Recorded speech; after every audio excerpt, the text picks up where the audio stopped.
మీకు తెలుసు కదా నేను ఎంత మాట్లాడుతాను. నా లైన్ ఏంటంటే మీకు అర్థం కాదు. నేను ఎప్పుడన్నా బూతులు పెడతాను.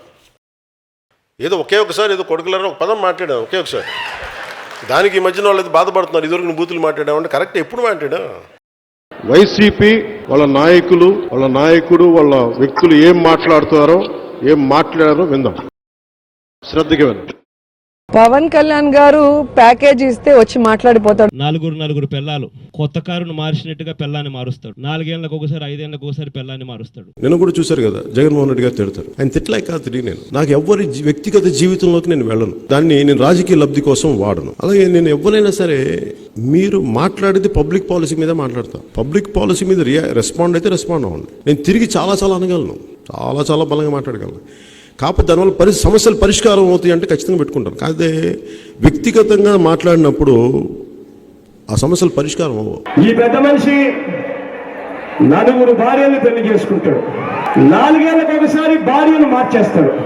ఈ పెద్ద మనిషి నిత్య పెళ్లి కొడుకు మాదిరిగా 4 ఏళ్లకు ఒకసారి భార్యను మారుస్తూ 4 భార్యను పెళ్లి చేసుకోవడం మగతనమా అని చెప్పి నేను అడుగుతా ఉన్నాను. ఇదే పెద్ద మనిషి పవన్ కళ్యాణ్. జగన్మోహన్ రెడ్డి గారిని అడుగుదాం అనుకుంటున్నా.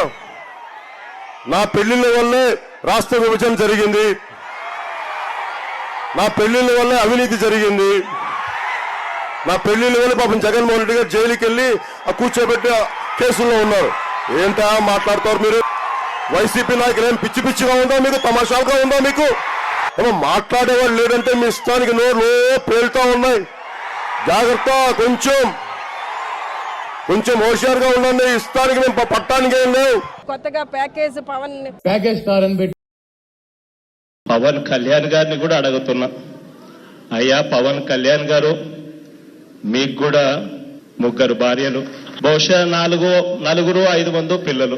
నిన్న కూడా జగన్ రెడ్డి గారు మాట్లాడినప్పుడు, వైసీపీ నాయకుడు జగన్ రెడ్డి గారు మాట్లాడినప్పుడు నేను వారికి ఒకటే తెలియజేయడం జరిగింది. పార్టీలో ప్రతి ఒక్కరికి దయచేసి దీన్ని వ్యక్తిగతంగా చూడకండి దీన్ని. ఎందుకంటే ఇలాగ అందరం చేసి సమస్యని మనం పరిష్కరించాలి, ప్రజల సమస్యలు. అంతేగాని ఆయన అనేది వ్యక్తిగతంగా దానికి మీరు అందరూ స్పందించేస్తే సమస్య మరుగున పడిపోద్ది. దానికి దయచేసి నేను అందరినీ వారించాను. ఇది మా పార్టీ తాలూకు సంస్కృతి. వారి పార్టీ తాలూకు సంస్కృతి ఏంటంటే మీరు ప్రజలకి కష్టాలు ఉన్నాయంటే వ్యక్తిగతంగా తిట్టేయడం, మీద పడిపోవడం. మీరు అలా తిడితే మేము కూర్చోబెట్టి ఆ వల్ల మేము పడం. పోయినసారి వైజాగ్లో కూడా చెప్పాం.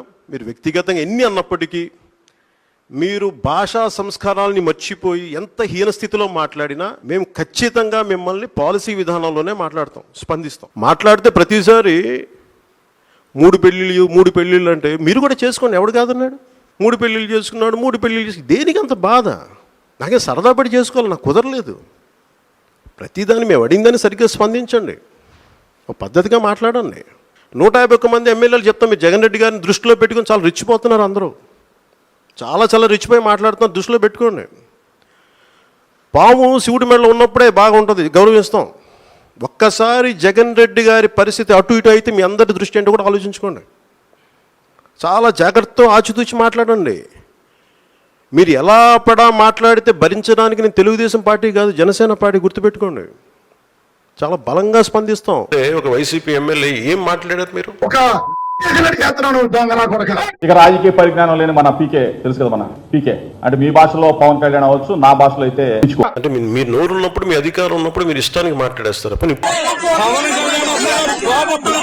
మీరు ఎంత మాట్లాడారు మీకు చెప్పగలరు, మీరు చెప్పాలి, వీడియోస్ పంపించాలి మీకు. పవన్ కళ్యాణ్ సైకో వెధవకి చెప్తున్నా, ఒరే సైకో వెధవా, నీకు ఒక ఆడపిల్ల ఉంది, ఆ పిల్ల పెద్దది అవుతుంది, గుర్తు పెట్టుకొని వెనక బతికే ఉంటాను, రక్త కన్నీరు పెట్టుకుంటావు, దరిద్రపు నా కొడక. ఆ డబ్సారి శ్రీశ్రీ గారు ఎలా బాధపడుతూ రాశాడో ఇలాంటి పవన్ కళ్యాణ్ లాంటి నువ్వు షూటింగ్కి వెళ్ళేటప్పుడు వెళ్ళంగానే నీ పెళ్ళాం నీ ఇంట్లో పని వాళ్ళతో అక్రమ సంబంధం పెట్టుకుంది అని ఎవరో చెప్పారు, నిజమా కాదా? ఆ బిడ్డలు నీకు పట్టలేదంట, పని వాళ్ళకే పుట్టారు. పవన్ కళ్యాణ్ ని, చిరంజీవిని నరికవతలు పడేసి, పవన్ కళ్యాణ్ గారు కోసుపండుకి నా కొడుకులు ముక్కలు నరికవతలు పడేసి, నా కొడుకు వచ్చినా ఆపడం తరం కాదు. వైజాగ్ వస్తున్నావు కదా, రా నా కొడుకు. తిట్టేసి ఒక 10-12 సంవత్సరాలు సడన్ గా మీకు రియలైజేషన్ వచ్చింది. ఈ రోజున మీరు 18 మందిని మీ జైలు వేసి తొక్కి మమ్మల్ని రాత్రులు పగలు హింసించి ఇంకా మాకు 2.5 సంవత్సరాలు 3 సంవత్సరాలు మీరు హింస చూపించిన తర్వాత అప్పుడు చేయాల్సి వచ్చింది తప్పలా. సన్నాసులకు సమాధానం చెప్తాం. ప్యాకేజ్ అనే సన్నాసి నా కొడుకులు ఎవరు చెప్పు తీసుకొడతాను. ఒక్కొక్క వైసీపీ నా కొడుకుని చెప్తాను. తమాషాలుగా ఉందా కొడకల్లారా?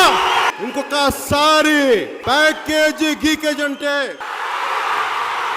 చెప్పు తీసుకొని పళ్ళు రాళ్ళ కొడతాను కొడకల్లారా ఒక్కొక్కడికి చెప్తున్నాను. నా సహనం రా ఇంతకాలం మిమ్మల్ని రక్షించింది, నా సహనం. ఏరా మీ దగ్గర క్రిమినల్స్ ఉన్నారా, మీ దగ్గర రౌడీలు ఉన్నారా, మీ దగ్గర గుండాలు ఉన్నారా, మీ దగ్గర వంట చేత్తో వస్తాం, మెడ పిసికి తొక్కి కింద నొక్కేస్తాం కొడకల్లారా. మర్యాద ఇస్తాం రా మీకు. ఎప్పుడు దాకా మీరు మర్యాద నిలబెట్టుకునే వరకే. మాట్లాడితే 3 పెళ్లిళ్ళు చేసుకున్నాం అంటే ఒక్కరిని పెళ్లి చేసుకుని 30 స్టెప్నీలతో తిరిగే సన్నాసులు ఉన్నారా? మీకేంట్రా నేను చెప్పి ఎదవల్లారా. చొక్కా పట్టుకొని ఇళ్లలోంచి బయటకు వచ్చి లాక్ కొడతాం కొడకల్లారా. మీకు మంచి మర్యాద మట్టి మశానం పనిచేయదు ఇతని ఎదవలకి. శిక్షా ధర్మం కొడకల్లారా. మీకు ఇన్నిసార్లు తిట్టినా భరించే పోన్లే. రాజకీయం అంటే ఉండదు కదా. ఎదవాలంటే మళ్ళీ ఇంకొక చిన్న సవరణ. వైసీపీలో ఉన్న అందరని కాదు నా ఉద్దేశం. వైసీపీలో బూతులు తిట్టకుండా పద్ధతిగా ఉన్న వాళ్ళని వదిలేసి వారిని గౌరవిస్తూ బూతులు పంచాంగం తిట్టే ప్రతి కొడుక్కి ఇదే చెప్తున్నాను రా, గుర్తుపెట్టుకోండి. నుంచోబెట్టి తోలు ఓలుస్తా కొడకల్లరా. మీకు మీరు యుద్ధం చెప్పండి రా. రాడ్లా హాకీ స్టిక్కులా రాళ్లా ఒట్టి చేతిలా నేను దేనికైనా రెడీరా. ఎంత మంది వైసీపీ గుండా ఎమ్మెల్యే కొడుకులు వస్తారో ఛాలెంజ్ ఇస్తున్నాను కొడకల్లరా. రెండు బయటికి కొడకల్లారా. తోలు తీస్తాను ఒక్కొక్క నా కొడుకు ఎక్కువ మాట్లాడితే. ఇప్పుడు ఇదాకా పవన్ కళ్యాణ్ తాలూకు మంచితనం చూశారు కొడకల్లారా. మీరు సహనం చూశారు, మీరు మంచితనం చూశారు, మీరు వాడి సహృదయత చూశారు మీరు.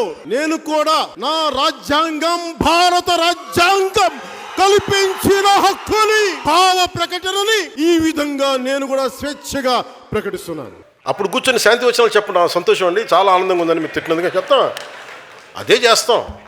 ఎరా నా కొడక ఏం సోదర్రా. మళ్ళీ పెళ్లి చేసుకోవడం మొదలు పెడితే ఒకసారి కాదు, 2 సార్లు కాదు, 3 సార్లు 4 సార్లు చేసుకోవడం మొదలు పెడితే ఈ దత్తపుత్రుడు ఇదే కార్యక్రమంగా పెట్టుకుని అమ్మాయిలను లోబర్చుకొని వారిని పెళ్లి చేసుకోవడం, 4 ఏళ్లు కాపురం చేయడం, మళ్ళీ వదిలేయడం, మళ్ళీ ఇంకొకరిని పెళ్లి చేసుకోవడం, మళ్ళీ వదిలేయడం. వారిలా నలుగురిని పెళ్లి చేసుకుని 4 ఏళ్లకు ఒకసారి భార్యను మార్చలేం. ఇప్పుడు 7 days ప్యాకేజ్ అని చెప్పి చెప్తున్నారు. ఈ రోజు ఈ ప్యాకేజ్ గా అమ్ముడిపోయి పిచ్చి కుక్క ఎవరో పవన్ కళ్యాణ్. ఈ రౌడీ మూకలకు కూడా చెప్తా ఉన్నాను, నేను చాలా హ్యాండ్స్ ఆన్ పొలిటికల్ లీడర్. గుర్తుపెట్టుకోండి, ఎంత పద్ధతిగా మాట్లాడతానో, ఎంత పాలసీ మేకింగ్ గురించి మాట్లాడతానో. మీరు గొడవలకి సై అంటే దానికి రెండింతలు సై అని చెప్తాను. గుర్తుపెట్టు. చాలా పద్ధతిగా మాట్లాడతాం, చాలా దిగి మాట్లాడతాం, మర్యాద ఇచ్చి మాట్లాడతాం. నేను మర్చిపోయాం అనుకుంటున్నావా? పెళ్లి కాగానే 4 ఏళ్లకు ఒకసారి 5 ఏళ్లకు ఒకసారి కార్లు మార్చేసినట్టుగా భార్యలను వదిలేసి ఇప్పుడు నియోజకవర్గాల్ని కూడా అలా ఓకగా వదిలేస్తా ఉన్నావు. ఏం మనిషివయ్యా నువ్వు అని చెప్పి ఆయనను అడిగా. వాళ్ళు ఎవరితో నాకు కోపాలు ఉండవు వాళ్ళ మీద. కాకపోతే ఏముండదు, వాళ్ళ విధి విధానాల మీద నాకు విసుగుంటుంది. నేను ఏదైనా పాలసీ గురించి మాట్లాడుతున్నప్పుడు వ్యక్తిగత జీవితాలని హననం చేయటం, పర్సనల్గా అటాక్లు చేయటం, దీనివల్ల ఏమైపోద్దంటే ఒకసారి నేను గట్టిగా ఉండమని చెప్తాను.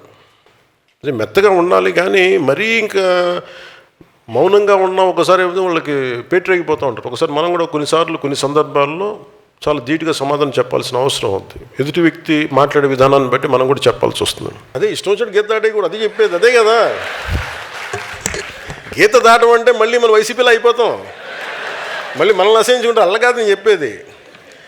ఎవడికి ఎంత శిక్ష పడాలో అది అందరూ ఆనందించి కరెక్ట్గా మాట్లాడాడు అనిపిస్తుంది. అంటే శిక్ష వేస్తే ఎలా ఉండాలి అంటే మాట మాట్లాడితే ఎలా తూకం వేసినట్టు ఉండాలి. అంటే ఒక అక్షరం మొక్క ఎక్కువ ఉండకూడదు, ఒక అక్షరం మొక్క తక్కువ ఉండకూడదు, కరెక్ట్ కొట్టడం వల్ల. పాలసీ ప్రకారం మీరు ఖచ్చితంగా విమర్శించండి, మేము కరెక్ట్ చేసుకుంటాం. మీరు మమ్మల్ని విమర్శిస్తే మీరు ఏ తప్పులు చెప్తున్నారో పాలసీలు అవి కరెక్ట్ చేసుకొని నెక్స్ట్ టైం మేము రావడానికి ప్రయత్నం అదే కదా చేస్తాం. మేము తప్పులు చెప్పాలి, మాకు తప్పులు చేస్తే మా తప్పులు సరిదిద్దుకుంటాం. అలా కాకుండా మీరు కూర్చోబెట్టి మీరు ఇష్టానికి తిట్టేస్తున్నాం ఇది అని అంటే అది సబబు అనిపించుకోదండి. వైసీపీ నాయకులందరికీ చెప్తున్నాను.